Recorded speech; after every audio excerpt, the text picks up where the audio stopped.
Saudi അറേബ്യയിലേക്ക് രണ്ട് രാജ്യങ്ങളും തമ്മിലുള്ള കൂടിക്കാഴ്ചകൾക്കായി പ്രധാനമന്ത്രി പോയപ്പോഴാണ് പഹൽഗാം ആക്രമണം നടക്കുന്നത് ഏപ്രിൽ 22-ന്. ആ കൂടിക്കാഴ്ചകൾ പിറ്റേ ദിവസം 23-ന് ഷെഡ്യൂൾ ചെയ്തിരുന്ന മീറ്റിംഗ്സ് എല്ലാം ക്യാൻസൽ ചെയ്തുകൊണ്ടാണ് റിയാദിൽ നിന്ന് പ്രധാനമന്ത്രി നരേന്ദ്രമോദി തിരിച്ച് ഇന്ത്യയിലേക്ക് മടങ്ങുന്നത്. അപ്പോൾ സൗദിക്ക് എന്താണ് നടന്നത് എന്നതിനെക്കുറിച്ച് നന്നായി അറിയാം. ഇന്ത്യക്കൊപ്പം ഏറ്റവും കൂടുതൽ ഉറച്ചു നിൽക്കുന്നതും സൗദി അറേബ്യയാണ്. യുഎഇയും സൗദിയും ഒന്നും പാകിസ്ഥാനെ ഫേവർ ചെയ്തുകൊണ്ട് നോട്ട് ഈവൻ എ സെന്റൻസ് ആ രാജ്യങ്ങളിൽ നിന്നുള്ള ഒരാൾ പോലും പറയുന്നില്ല എന്നത് മാറുന്ന നയതന്ത്രത്തിന്റെ ഒരു സൂചനയായിട്ടാണ് ഞാൻ കാണുന്നത്. അപ്പോൾ ഈ ഒരു സിറ്റുവേഷന്റെ ഗ്രാവിറ്റി എത്രയാണ് എന്നുള്ളത് ഇപ്പോൾ യുഎഇക്കായാലും സൗദിക്കായാലും മറ്റ് GCC രാജ്യങ്ങൾക്കായാലും അവർക്കെല്ലാവർക്കും നന്നായി അറിയാം. അപ്പോൾ ഈ ഈജിപ്തിനെ കൺവിൻസ് ചെയ്യുക എന്നതാണ് ഇനിയിപ്പോൾ നമ്മുടെ മുന്നിലുള്ള ഒരു പ്രധാനപ്പെട്ട കാര്യം. കാരണം ഇസ്രായേലിന്റെ കാര്യത്തിൽ ഇന്ത്യ എടുത്ത പൊസിഷൻ അത് ഈജിപ്തിനെ കുറച്ച് അസ്വസ്ഥപ്പെടുത്തിയിട്ടുണ്ട്. പക്ഷേ ഒരു ബ്രേക്കപ്പിലേക്കൊന്നും ഈ രണ്ട് രാജ്യങ്ങളും പോയിട്ടില്ല. ഇന്ത്യയും ഈജിപ്തും തമ്മിൽ നല്ല ബന്ധമാണ് നിലവിലുള്ളത്.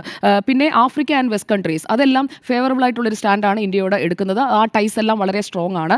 പ്രത്യേകിച്ചും എത്യോപ്യ, സുഡാൻ, സൗത്ത് ആഫ്രിക്ക തുടങ്ങിയവയെല്ലാം നല്ല രീതിയിലുള്ള ബന്ധമാണ് മെയിൻറ്റെയിൻ ചെയ്യുന്നത്. അതുപോലെ തന്നെ European countries England, France, Germany, Italy, Scandinavian രാജ്യങ്ങൾ അതെല്ലാം നമ്മുടെ ഈ ഭീകരതയ്ക്കെതിരായ പോരാട്ടത്തെ ഹോൾ ഹാർട്ടഡ്ലി സപ്പോർട്ട് ചെയ്യുന്ന രാജ്യങ്ങളാണ്. അപ്പോൾ അവരെയും കൺവിൻസ് ചെയ്യുക ഈ ഡെലിഗേഷന് ഈസി ആയിരിക്കും. റഷ്യ എന്ന് പറയുന്നത് നമ്മുടെ ഒരു ടാക്ടിക്കൽ ആലിയായി മാറിക്കഴിഞ്ഞിരിക്കുകയാണ്. അപ്പോൾ റഷ്യ ഈ പോരാട്ടത്തിനൊപ്പം തന്നെ നിൽക്കുമെന്നുള്ളത് ഉറപ്പാണ്. അതോടൊപ്പം തന്നെ G20 രാജ്യങ്ങൾ കൃത്യമായി ഇന്ത്യയുടെ നിലപാട് എന്താണ് എന്നുള്ളത് ഈ അറ്റാഷേമാർ 70 രാജ്യങ്ങളുടെ അറ്റാഷേമാർ ഇതിനകം തന്നെ ഇന്ത്യ ബ്രീഫ് ചെയ്ത് കഴിഞ്ഞിരിക്കുകയാണ്. സോ നമ്മുടെ ഡെലിഗേഷന് പോയി ചെയ്യാൻ കഴിയുന്ന കാര്യങ്ങൾക്ക് കുറച്ചുകൂടി ഒരു ഈസ് ഉണ്ടാകുമെന്നാണ് ഞാൻ കരുതുന്നത്.